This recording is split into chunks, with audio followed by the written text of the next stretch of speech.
Welcome to Project I Want to Live. I'm Vanna, Melissa here, and we're back, week 7. And just to start things off, I know that this week, Melissa, you had gone through an experience that was full of lots of emotions. Yes. It was exciting, it was a bit stressful. Yep. Can you tell us a little bit about what happened? What were you doing? Yep. Take us through that, please. Okay. Well, hi everyone. Week 7. Here we go. For some of you guys know, some of you don't know, but last Friday, I was in the process of trying to get a new job. It was a very strenuous process. I actually flew down to Atlanta, Georgia last Friday for my final interview to become a flight attendant. And over 50,000 people applied for this job, and they're only hiring 419 people. So already the anxiety behind it was a lot. But when I got there at the airport, I was feeling confident. I was like, people were like, hey, I like your outfit. I'm like, oh, thanks. So I'm like, I'm going to go ace this thing. I feel good. But when I showed up, it was like seeing clones. Everyone was wearing the same outfit. All the women, the men were all dressed the same. And I felt like I wasn't exactly wearing the same thing as them. So I was feeling like that started my emotions of like, okay, Melissa, what's wrong with you? And to be, as you guys know, being a flight attendant, usually they're very attractive. The women look very good. I'm not saying that I'm not attractive, but immediately as I got there, I started to feel really bad about myself. I was saying, wow, look at all these skinny, beautiful girls. So I started really like getting down on myself, being negative, condemning myself, and being there in that space of that mental space of feeling like you're not good enough, you're not pretty enough, that you're not skinny enough was such an awkward, negative feeling. And I haven't felt that way in a little bit because we've been doing these videos. I've been feeling better about myself. So I don't wish that upon anyone. And the reason why I'm talking about it is because sometimes we go through these things, and it's good that we have things like this video blog and friends like Vanna to talk about it with, and all the friends that I've talked to you about this with, because it was really, really hard for me to the point where I had to go to the bathroom and talk to myself. Like, what is wrong with you? You know, you've been working on yourself. You've been doing the best you can. And there was something that really, really hit me emotionally. To be a flight attendant, you have to fit in a jumpsuit, which is like a special like seatbelt, kind of like on the planes. But it's a lot smaller than the ones that are actually on the plane. And when I sat down, the seatbelt wouldn't buckle. And that's a requirement. And I was like, oh my God. To be there, to sit in that chair and the embarrassment of the person, and she just said to me, honey, if you can make it click, I'll check you off. You have 30 seconds to make it click. So I got creative. I took off my suit jacket. I stood up tall in the chair and I sucked in, and a little bit of prayer. I was like, please just click. And it clicked. But before the click, the feeling of having this much weight on me to possibly not get a job of something that I really, really want to do because of my weight, it just hit me really bad. And I started to really feel bad about myself. I started to feel like crap. I started to feel like this big, fat loser because it was embarrassing to be in the room with other people and they're just like, hey, make it click, you know? But then when I got back, I just realized, you know what, Melissa? I had to get out of that mentality because staying stuck in that mentality is so ugly and it's so dangerous and so bad for us. So I started reaching out to my circle, which is like Vanna and all my friends, my boyfriend. And so I want to thank everyone for the support that they gave me to get me out of that vicious cycle. And to remember that maybe I don't have all the results in the world yet, but one step at a time, I'm working on it. And I hope to never have to be in a situation like that where the seat doesn't buckle. So that's what happened this week. Well, thank you for being honest, because I know like she couldn't even like use her phone or anything when she's in the interview and while she was there, because when she got back and told me, I'm like, why didn't you like call me or text me? She's like, I couldn't use my phone. So I just really commend you for going through that experience, having the courage to go through it and to come out with a great attitude. So to kind of like fast forward a little bit, you've been back for like about a week now. So what happened after the interview?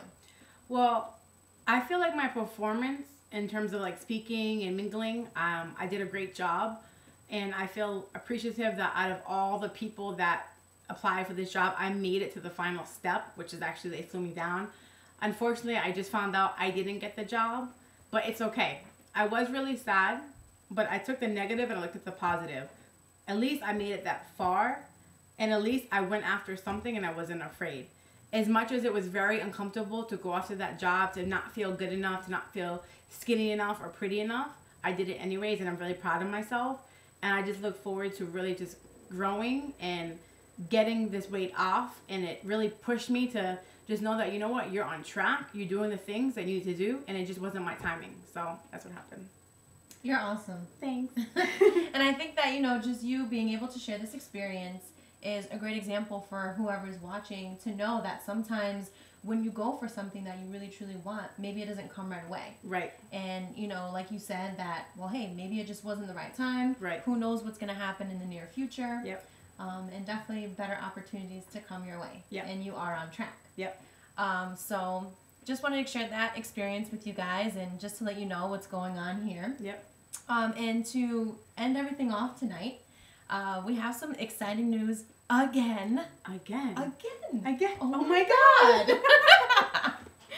Okay, so I'll start off with the measurements. From last week to this week, the bust is down a 1/2 inch. All right. Suck it in. Not sucking it in, okay? No, not sucking it in. I measured it myself. She measured it. Okay. So down a 1/2 inch and then a total of 1.5 inches. So since we in started. 7 weeks, Yep. okay? Then the waist is also down another 1/2 inch. Wow. Good job. Oh, thanks. Yeah. No, actually you can like see it too because she's a total of 2 inches down with the waist. And then the hips, 1 whole inch smaller and a total of 2.5 inches. Okay? So now I'll leave the more exciting news to you. Well, what do you have to share? It's funny because in the moment of not fitting in the jumpsuit and feeling like crap and feeling like the biggest blimp in life, when I came back, I said, you know what? Just get focused and continue to work on yourself. Right. And as you guys can see, it's not happening so fast. And I don't want it to happen fast. But last week, maybe it was a determination of not being in the situation, but last week alone, I lost 3 pounds in 1 week. I was like, oh my God, the scale says 244. That's crazy. So as much as maybe I didn't get the job, maybe I felt bad about myself, but I came back. I didn't mope. I let it go. I hit the gym. I ate healthy. And last week, 3 pounds. That's awesome. Freaking awesome. So 3 pounds last week, 6 pounds down total. Yep. So, you know, because we've been talking about, well, it's not going to be a huge change overnight. And we saw like the first couple of weeks is like, okay, 1 pound, and then another pound, and then another pound. Right. And then, hey, all right, 3 pounds in 1 week. That's right. great. Yep.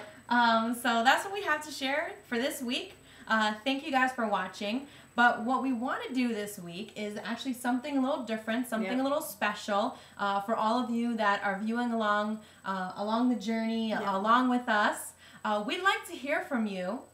Maybe some things that you've been changing personally, whether it's different eating habits that you're changing, maybe you know you're doing different types of exercise or workouts, just something.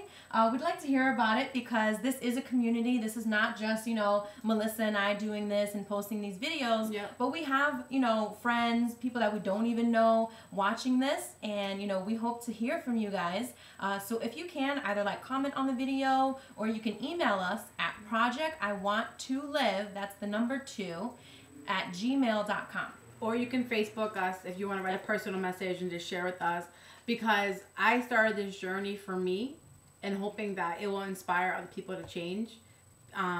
Because when you put everything out there and you're just honest and you're truthful, sometimes it takes for those things to happen to face your biggest fears. And this is cool because it's a partnership. If you guys haven't noticed, Vanna's looking hotter than ever. Go check her abs out on her picture. So I keep her in check and she keeps me in check.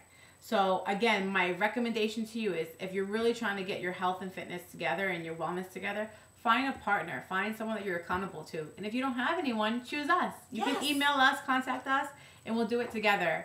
I'm so excited. Thank you so much, and we'll see you next week. Bye. Bye.